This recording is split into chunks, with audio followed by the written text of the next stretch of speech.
চীনে শানশি প্রদেশে এক ব্যক্তি তার গুরুতর অসুস্থ মায়ের সেবা করছিলেন। সেবা করতে করতে মায়ের পাশেই তিনি ঘুমিয়ে পড়েন।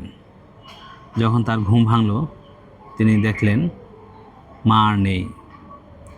বুক ভরা কষ্ট নিয়ে তিনি সিসিটিভি ফুটেজ দেখতে গিয়ে হয়ে গেলেন।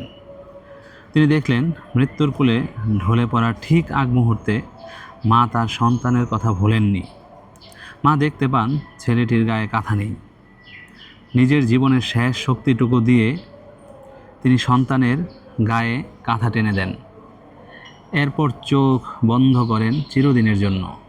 যে মা তাকে জন্মের প্রথম দিন পরম যত্নে কাঁথা দিয়েছিলেন, সেই মাই মৃত্যুর দিনে তার গায়ে শেষবারের মতো কাঁথা টেনে দিলেন। এটাই ছিল তার ভালোবাসার শেষ স্পর্শ। মায়ের ভালোবাসা বুঝি এমনই হয়। সন্তানের বয়স যাই হোক না কেন, মায়ের কাছে সে চিরকাল ছোট্টটিই থাকে। নিজের বাবা মাকে সম্মান করুন।